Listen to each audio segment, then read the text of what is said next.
이 마지막 부분 이스라엘의 왕이 없으므로 라는 그런 부분들을 여러분들과 함께 말씀을 나눌 수 있었으면 좋겠습니다. 다음 주부터는 요한복음 말씀을 여러분들과 나누도록 하겠습니다. 우리 이스라엘 백성들이 베냐민 지파를 징벌하는, 또 베냐민 지파와의 전쟁을 하는 가운데 세 가지의 그 맹세를 한 것을 여러분이 좀 기억을 해야 됩니다. 이 세 가지의 맹세가 오늘 본문 말씀을 푸는 키워드가 됩니다. 첫 번째 맹세가 20장 8절입니다. 20장 8절 말씀에 보면 베냐민 지파를 응징하기 전까지는 절대로 자신의 집으로 돌아가지 않겠다라고 하는 그런 맹세를 이스라엘 총회에서 하게 됩니다. 두 번째 맹세는 21장 1절 말씀에 보니까 11지파의 딸을 베냐민 지파로 시집 보내는 일은 절단코 없을 것이다 라고 하는 이 두 가지의 맹세가 나오고, 오늘 세 번째 맹세가 나옵니다. 오늘 세 번째 맹세는 어떤 맹세냐면은 전쟁에 동참하지 않았던 자들, 베냐민 지파와의 전쟁에 동참하지 않았던 자들을 다 죽이겠다라고 하는 맹세입니다. 그 세 번째 맹세가 오늘 본문 5절 말씀입니다. 5절 말씀을 보시죠. 이스라엘 자손이 이르되 이스라엘 온 지파 중에 총회와 함께하여 여호와 앞에 올라오지 아니한 자가 누구냐 하니 이는 그들이 크게 맹세하기를 미스바에 와서 여호와 앞에 이르지 아니하는 자는 반드시 죽일 것이라 하였음이라 라고 말합니다. 이 5절의 이 맹세를 여러분 잘 기억하시기 바랍니다. 이스라엘 백성들이 베냐민을 응징한 가운데 큰 딜레마에 하나 빠지게 됩니다. 그것은 무엇이냐면 이스라엘 12지파는 아주 온전한 지파가 아닙니까? 그런데 베냐민 지파를 징벌을 해보는 과정 가운데서 600명을 남기고 다 죽이지 않았습니까? 또 베냐민 지파가 거주하는 그곳에 가서 여자고 아이고 짐승고 또 모든 그런 기재물들 다 파괴하고 죽이는 그런 일들을 했습니다. 그래서 지금 베냐민 지파에는 남자만 딱 600명 남게 된 것입니다. 그래서 이 600명만 남게 되자 베냐민 지파가 어떤 일들을 행했느냐, 6절 말씀에 보면 이스라엘 자손이 그들의 형제 베냐민을 위하여 뉘우쳐 이르되 오늘 이스라엘 중에 한 지파가 끊어졌도다 라고 말합니다.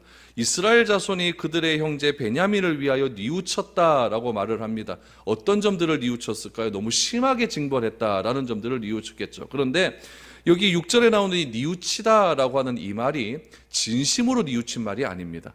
여기서 말하는 뉘우치다라고 하는 말을 히브리어에 보니까 한숨 쉬다라는 말로 나옵니다. 그냥 너무 심하게 했다, 어쩌면 좋노, 휴, 이렇게 말한 게 다였죠. 진짜 뉘우쳤으면 완전히 자신이 완전히 이제 돌이키는 그런 일들이 있어야 되고 하나님 앞에 제사도 드리고 하나님의 잘못했다라고 진정한 회개가 나야 되는데, 그냥 여기서 말하는 뉘우침은 한숨 쉬다라고 하는 그냥 후회하는 그런 뉘우침이었습니다. 이렇게 뉘우치다 보니까 두 가지의 어떤 딜레마가 나오게 되죠. 첫 번째 딜레마는 뭐였냐면은 베냐민 지파는 반드시 징벌해야 된다라는 이야기죠. 하나님의 율법에 나그네를 선대하라라고 했는데 나그네를 선대하지 않았기 때문에 이들은 반드시 징벌해야 된다라고 하는 겁니다. 또 하나는 무엇이냐면은 베냐민 지파를 징벌하다 보니까 한 지파가 완전히 없어지는 그런 일들이 일어나게 되니까 베냐민 지파는 존속해야 된다라고 하는 이 두 가지의 딜레마에 빠지게 되었습니다. 그래서 이 두 가지의 사건을 두고 이스라엘 총회가 굉장히 옥신각신하다가 결국 어떤 결론을 맺게 되냐면은 우리가 이 베냐민 지파를 징벌하는 것이 너무 감정적인 징벌이었다라는 것을 알게 되는 것이죠. 우리 지난주에도 말씀을 보았지만은 베냐민 지파를 일단은 다 물리치지 않았습니까? 18,000명 정도 되는 사람을 물리치지 않았습니까? 그런데 끝까지 따라가지 않았습니까? 끝까지 따라가고 결국에는 이 베냐민 지파가 림몬이라고 하는 바위 밑에 숨어서, 우리 20장 47절 말씀에 보니까 림몬이라고 하는 바위 밑에 숨어서 600명이 거기서 넉 달을 지낼 정도로 그렇게 끝까지 쫓아가는 그런 일들을 범하게 되었다라는 이야기죠. 그래서 이 11지파가 생각을 하는 겁니다. 그나마 다행인 것은 무엇이냐면은 그래도 베냐민 지파 남자 600명은 남아 있었다, 이것이 다행이다 라고 생각을 했던 것이죠. 그래서 이 11지파 사람들은 이 베냐민 지파가 사라지지 않기 위해서, 베냐민 지파의 그 족속들이, 후손들이 계속적으로 이어가기 위해서 무슨 대책을 세워야 된다라고 하는 그 마음의 뜻을 같이 하기 시작합니다. 그런데 문제는 무엇입니까? 베냐민 지파에 남자만 있다는 거죠. 남자만 600명이 있는 것이고 여자가 있어야 되는데 11지파 사람들은 맹세를 한 것이 있잖아요. 절대 이 베냐민 지파로는 시집 보내지 않겠다라고 하는 두 번째 맹세가 21장 1절에 나오지 않습니까? 그러니까 이 맹세 때문에 이 11지파는 도무지 이 이스라엘 베냐민 지파 사람들에게 딸을 줄 수가 없는 그런 지경에 이르게 되었던 것입니다. 그래서 그들은 고민 끝에 첫 번째 맹세도 안 될 것 같고 두 번째 맹세도 안 될 것 같으니까 이 세 번째 맹세를 생각을 해낸 거죠. 세 번째 맹세가 뭐였죠? 이 전쟁에 참여하지 않는 자는 죽이겠다라고 하는 맹세였지 않습니까? 그래서 그러면 이 이스라엘 지파 중에서 그러면은 도대체 이 전쟁에 참여하지 않는 그런 사람들이 어떤 사람들이 있었는가 샅샅이 찾기 시작을 합니다. 그렇게 찾다 보니까 길르앗 야베스 사람, 오늘 본문에 보면 야베스 길르앗이라고 나오는데 야베스 길르앗이나 길르앗 야베스나 똑같은 이야기입니다. 야베스 길르앗 사람이 이 전쟁에 참여하지 않았다, 미스바로 올라오지 않았다는 것을 알게 되었다는 이야기죠. 8절부터 보시죠. 또 이르되 이스라엘 지파 중 미스바에 올라와서 여호와께 이르지 아니한 자가 누구냐 하고 본즉 야베스 길르앗에서는 한 사람도 진영에 이르러 총회에 참석하지 아니하였으니 백성을 계수할 때에 야베스 길르앗 주민이 하나도 거기 없음을 보았음이라. 회중이 큰 용사 12,000명을 그리로 보내며 그들에게 명령하여 이르되 가서 야베스 길르앗 주민과 부녀와 아이들을 칼날로 치라라고 말합니다. 이스라엘 백성들이 길르앗 야베스 사람들을 응징하기로 마음을 먹은 겁니다. 그래서 11지파 사람 중에 12,000명을 길르앗 야베스로 보내서 그들을 응징했다라고 성경은 기록하고 있습니다. 길르앗 야베스는 어디에 위치한 곳이냐면은 갓지파 안에 있는 하나의 족속입니다. 갓지파에 있는 하나의 족속. 여러분 우리도 그렇지 않습니까? 우리도 이래 마을에 이래 보면 성씨들이 다 이렇게 있잖아요. 이 갓지파라고 해서 하나의 성만 있는 건 아니지 않겠습니까? 다양한 성들이 있을 것 같은데 그 갓지파 중에서 길르앗 야베스라고 하는 그런 사람들이 있었다는 이야기죠. 그 사람들이 기브아로 모였을 때에 한 사람이라도 올라와야 되는데 한 사람도 올라오지 않았다는 이야기죠. 그래서 이 길르앗 야베스를 10절 하반절에 보니까 부녀와 어린아이를 칼날로 치라라고 해서 완전히 진멸하기를 이르게 됩니다. 진멸을 하면서 어떻게 하느냐? 길르앗 야베스의 처녀 400명을 잡아오는 겁니다. 12절을 보십시오. 그들이 야베스 길르앗 주민 중에서 젊은 처녀 400명을 얻었으니 이는 아직 남자와 동침한 일이 없어 남자를 알지 못하는 자라. 그들을 실로 진영으로 데려오니 이곳은 가나안 땅이더라 라고 말합니다. 길르앗 야베스 사람들이 왜 그러면 이 전쟁에 참여하지 않았을까요?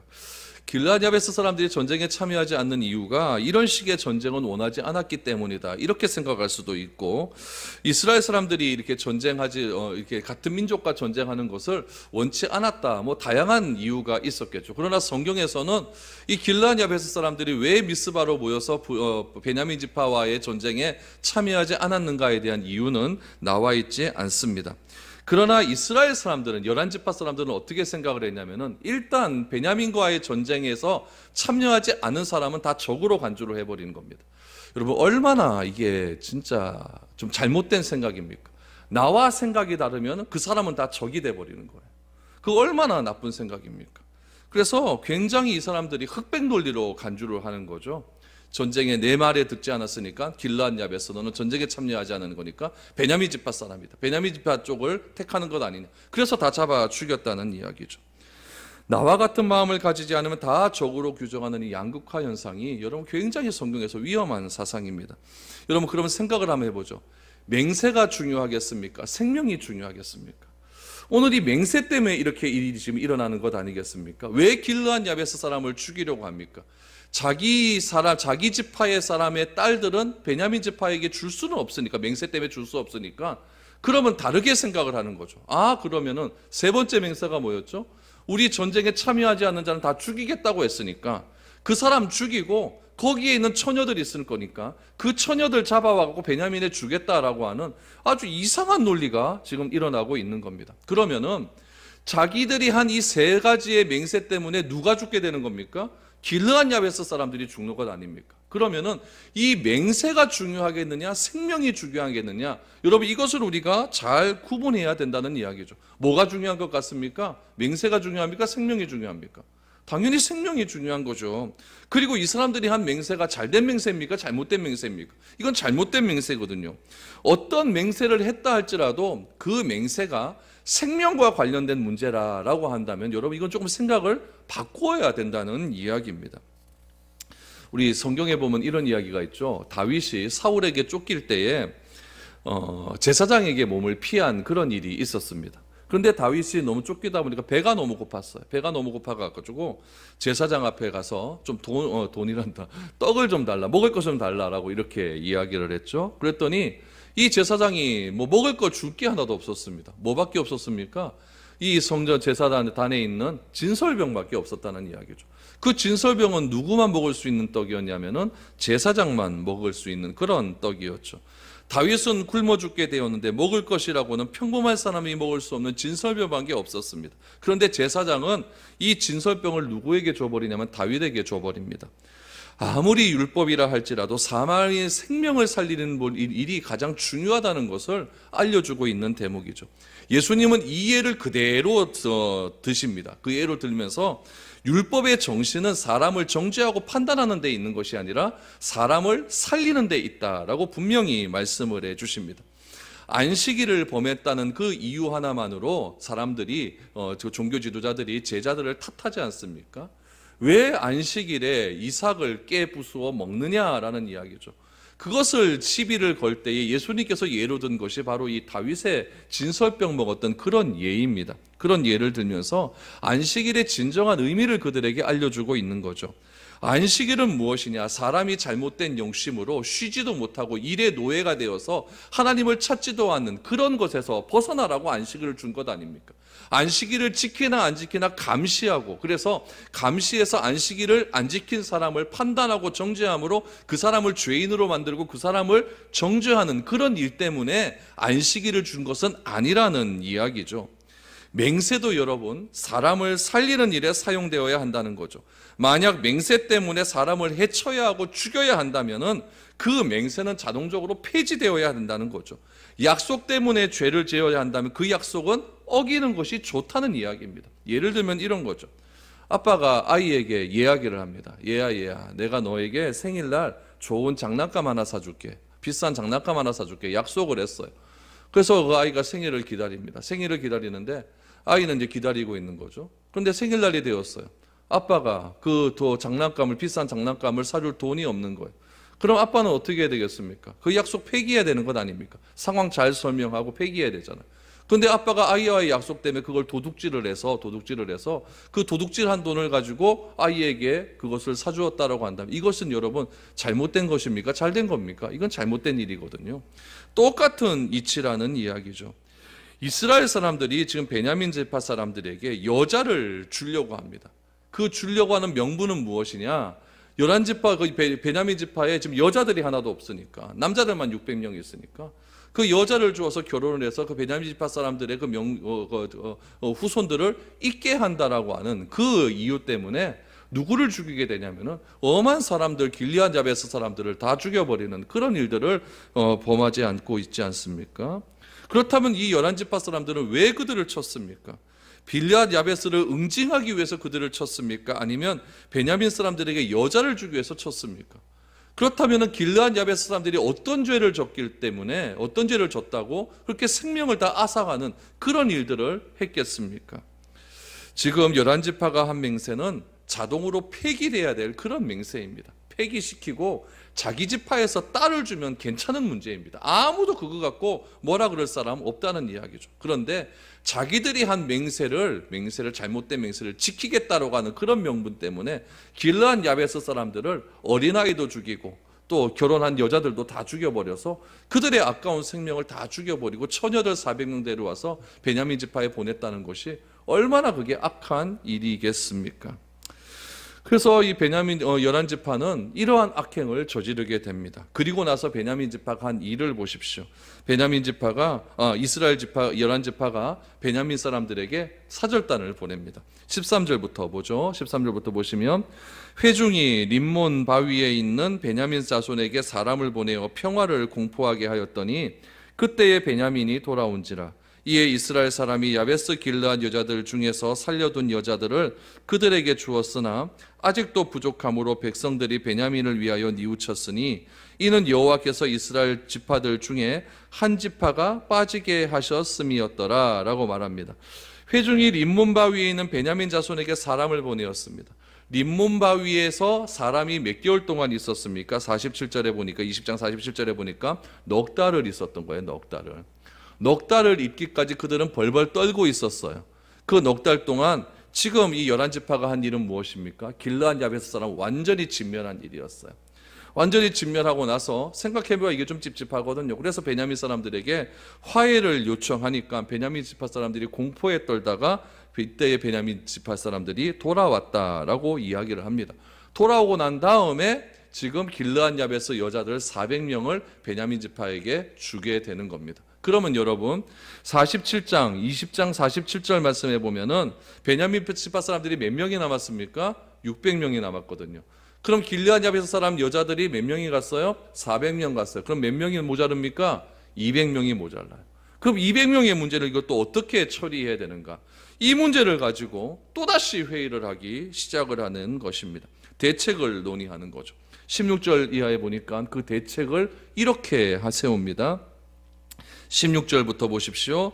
회중의 장로들이 이르되 베냐민의 여인이 다 멸절되었으니 이제 그 남은 자들에게 어떻게 하여야 아내를 얻게 할까 하고 또 이르되 베냐민 중 도망하여 살아남은 자에게 마땅히 기업이 있어야 하리니 그리하면 이스라엘 중에 한 지파가 사라짐이 없으리라. 그러나 우리가 우리의 딸을 그들의 아내로 주지 못하리니 이는 이스라엘 자손이 맹세하여 이르기를 딸을 베냐민에게 아내로 주는 자는 저주를 받으리라 하였음이로다 하리라 라고 말합니다. 400명 잡아왔지만 600명을 에게 400명을 줘보니까 200명이 모자르지 않습니까? 그들은 여전히 맹세에 묶여서 아무것도 하지 못하는 그런 일이 일어나고 있는 거예요. 누가 이 맹세를 풀어주면 좋을 것 같은데 그런 사람도 아무도 없었습니다. 이제는 길르앗 야베스처럼 죽이고 빼앗아올 그런 사람들도 없었다는 이야기죠. 그래서 그들은 고민하다가 실로의 축제를 떠오르게 되었습니다. 그때까지 이 실로에 뭐가 있었냐면은 법궤가 있었죠. 법궤가 있었고 사사시대 지나고 난 다음에 사무엘이 등장을 하지 않습니까? 엘리 제사장 사무엘이 등장하게 되는데 엘리가 실로에서 있지 않았습니까? 법궤가 그곳에 있었거든요. 그 실로와 얼마 떨어지지 않는 곳이 길르앗 야베스 땅이고 그곳에서 얼마 떨어지지 않는 곳이 지금 얘네들이 있는 미스바이기 때문에 그것도 얼마 떨어지지 않는 그런 곳이었습니다. 그래서 이 실로의 축제를 떠올리게 됩니다. 19절부터 보십시오.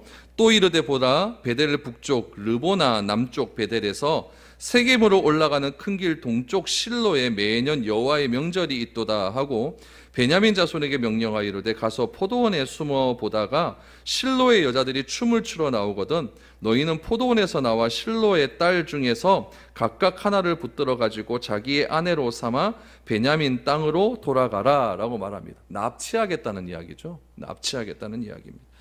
여기서 실로의 축제, 실로에서 매년 여호와의 명절이 있다라고 이야기하는데 두 가지 설이 있습니다. 이 명절이 어떤 절기냐? 첫 번째 이야기는 뭐냐면은 유월절이다라고 말을 합니다. 이스라엘 백성들도 유월절에 홍해를 건너고 난 다음에 지금 모세의 동생들이 홍해를 건넌 다음에 막 춤을 추지 않았습니까?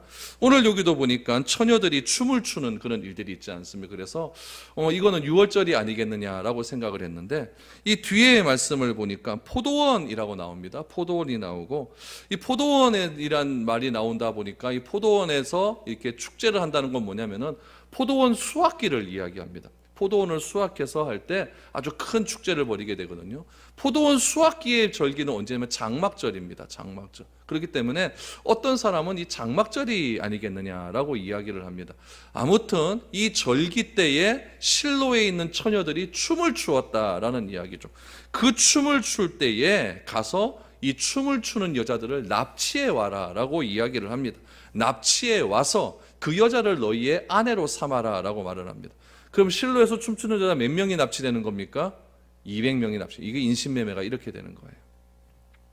그러면은 이 납치된 여자들의 부모들이 가만히 있겠습니까? 부모들이 찾아와서 따질 것 아니겠습니까? 그러나 그럴 때 뭐라고 이야기하면 됩니까? 이거 우리가 맹세한 것 어긴 것 아니다. 우리는 세 가지 맹세했는데 세 가지 맹세 어긴 것 아니니까 나는 괜찮다라고 하면서 그렇게 버티면 된다라고 이야기를 하게 되는 거죠.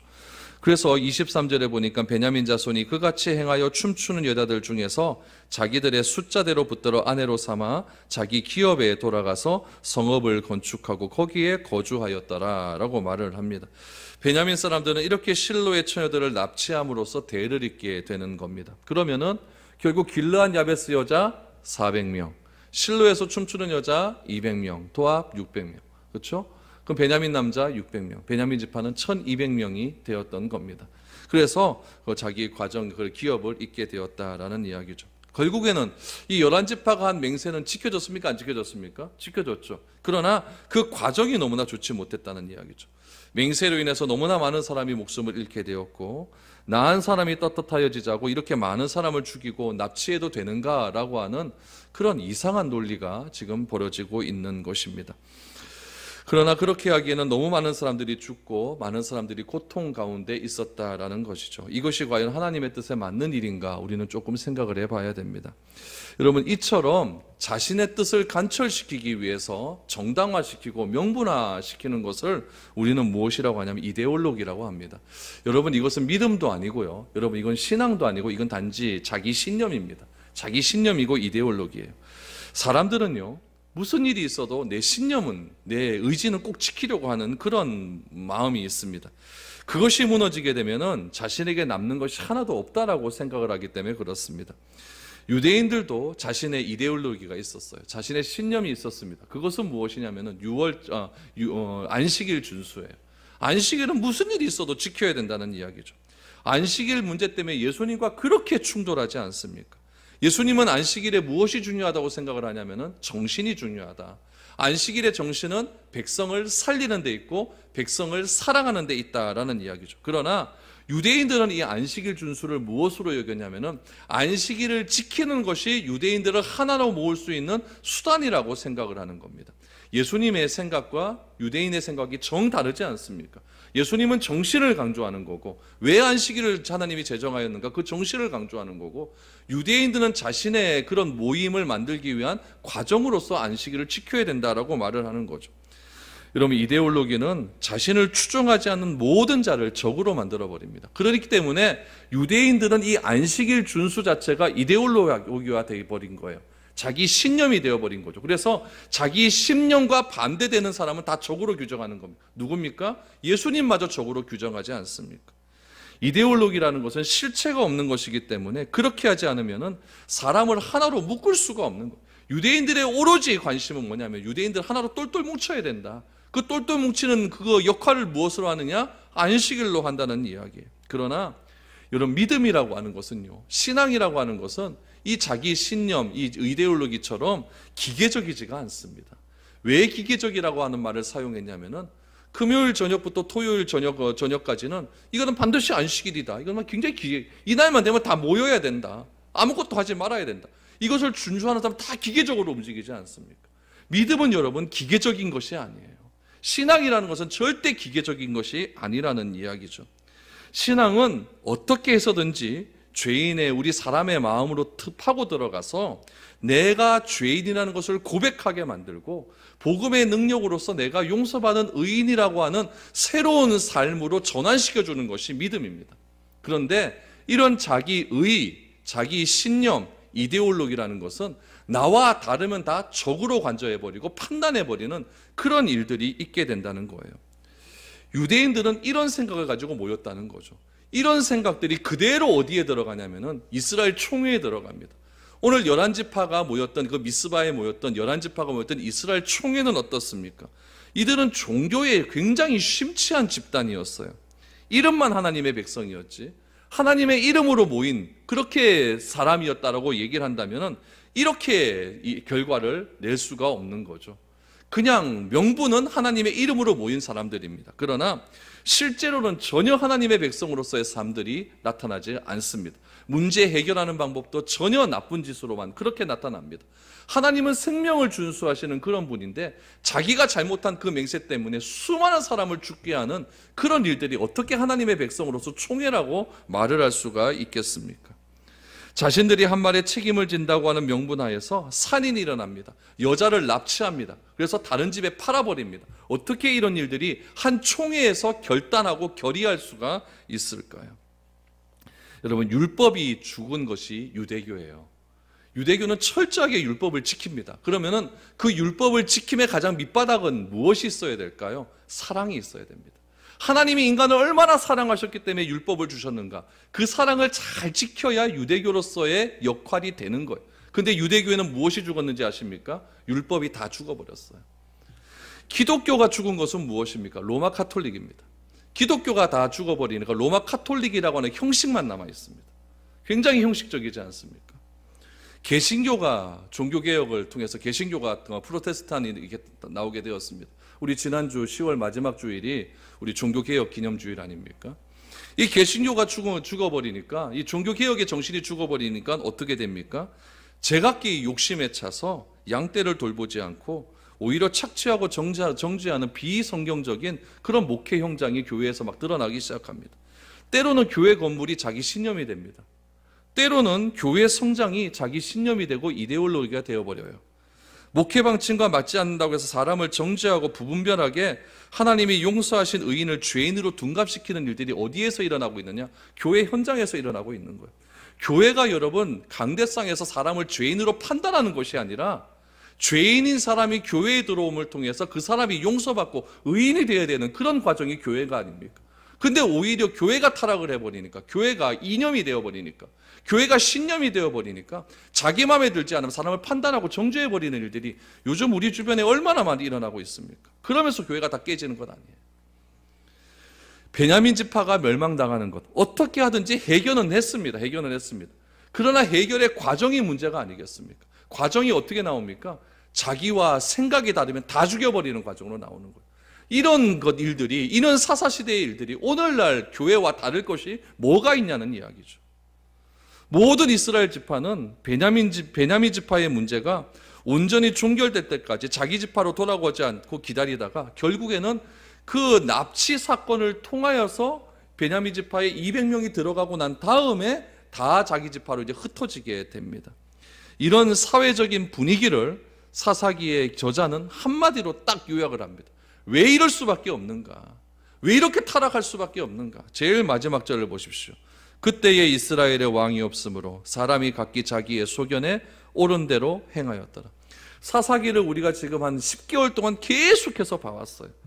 이스라엘의 왕이 없어서 악의 연속적인 사슬을 끊을 수가 없는 겁니다. 그러나 우리에게는 이런 악의 연속적인 죄악을 끊을 수 있는 왕이 존재합니다. 그 왕이 누구십니까? 예수 그리스도이십니다. 예수님이 우리에게 하시는, 왕으로서 우리에게 하시는 말씀이 무엇입니까? 그런 악의 연장선상에 있지 말고 이제는 그 악의 뿌리를 끊어버리고 다시 시작해라, 다시 시작해라. 그렇게 말씀하고 있지 않습니까? 자꾸 과거에 연연해서 현재의 삶과 미래의 삶을 어지럽게 하지 말고 새로운 삶으로 다시 왕 대신 그리스도의 말씀을 믿고 따라가라. 이것이 사사기에서 우리에게 해주신 말씀입니다. 그 도약이 내 힘으로는 어려우니까, 내 힘으로는 되지 않으니까 우리의 구원자이신 예수 그리스도가 필요함을 인정하고 나아가라는 이야기입니다. 이 시대에도 악은 도래하고 있습니다. 악이 창대했습니다. 그렇다면 이때 이들이 해야 될 일이 무엇입니까? 미스바에 모여서 자기들이 맹세하는 것이 아니라 이런 일이 일어났는데 어떻게 하면 좋겠습니까? 하나님께 간절히 기도하고 제사하면서 하나님의 뜻을 구했다고 한다면 이런 처참한 일들은 일어나지 않았을 것입니다. 나의 신앙 속에 사랑이 없으면 그 신앙은 무서운 이데올로기가 되어서 사람을 죽일 수 있는 무기가 된다는 것을 여러분 꼭 기억하십시오. 다른 사람을 정죄하기 전에 먼저 그를 사랑하는 마음이 없다면 나의 신앙은, 하나님이 나에게 주신 은사는 다른 사람을 정죄하기 위한 칼로 변한다는 이야기입니다. 아무리 맹세하고 약속을 했다 할지라도 그 맹세로 인하여, 그 약속으로 인하여 죄를 지을 수밖에 없고, 그 맹세와 약속 때문에 사람을 죽이고 공동체를 파괴하는 일이 있다라고 한다면 그 맹세와 약속은 파기되는 것이 옳다라는 이야기입니다. 고린도전서 12장 말씀에서도 보면은 하나님 예수님께서 교회에 필요한 다양한 은사를 많이 이야기합니다. 그 은사를 너무너무 잘 이야기하다가 12장 제일 마지막 절에 더 큰 은사를 우리에게 보여주시겠다라고 말을 하고 13장에 사랑이라고 하는 은사를 우리에게 보여주십니다. 아무리 좋은 은사가 나에게 있다 할지라도, 아무리 교회의 시스템이 좋고, 아무리 교회의 모든 것이 완벽하게 구비되어 있다 할지라도 이 사랑이라고 하는 것이 없으면 사람을 죽이는 것이 될 수밖에 없다는 것이 여러분 오늘 본문의 말씀의 핵심이라는 이야기입니다. 여러분, 우리 안에 이런 사랑과 눈물이 있는 신앙이 회복될 수 있기를 원합니다. 죄인을 정죄하는 것이 아니라, 죄인을 판단하는 것이 아니라, 나와 다르다고 그 사람을 판단하고 정죄하고 나와는 상관없는 적으로 몰아가는 것이 아니라 치료하고 회복시키는 살아있는 신앙이 우리 가운데 넘쳐나서 이 교회에 들어오는 모든 사람들이, 죄인들이 다시 한번 구원의 감격과 구원의 은혜 속에서 변화받아 하나님을 온전히 드러낼 수 있는 아름다운 신앙으로 회복되어져 가는 것, 그것이 여러분 진정한 교회의 본질 아니겠습니까? 사사기를 통해서 우리에게 이러한 말씀을 허락해 주셨습니다. 이런 말씀 잘 기억하셔서 나는 이 교회에서 어떠한 변화가 일어나야 되겠는가를 다시 한번 생각해 보면서 하나님, 내 마음에 사랑의 풍성함, 사랑의 은사를 더해 주십시오. 이런 은혜가 여러분들 가운데 넘쳐날 수 있기를 축복드립니다.